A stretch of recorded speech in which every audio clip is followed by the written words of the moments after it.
A veure, jo us haig de dir que hi ha dues coses que em tranquil·litzen moltíssim, que he sabut ara fa poc i que em fan doncs, tenir fe en la humanitat i us hauria de compartir. La primera és que la policia, quan ens hagi de determinar, no sé, quan toca, quan ens manifestem o quan exercim el nostre dret a vot, doncs es desinfectarà les porres.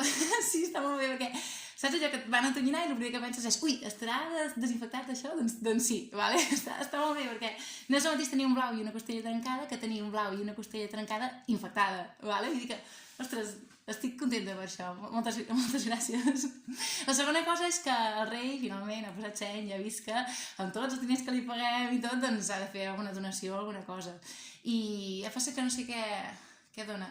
És aquesta cosa? Vale. Doncs donarà... M'has donat la llista de la compra. T'has equivocat. No, la donació necessito. Ah, llet i oli.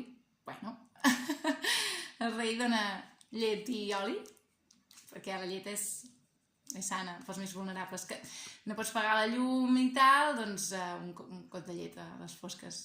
Bé, està bé, una amanida amb l'oli. Sí, és sana, està bé. En allò que tens, no? Veus el lloguer, un nus a l'estómac, pum, got de llet a darrere.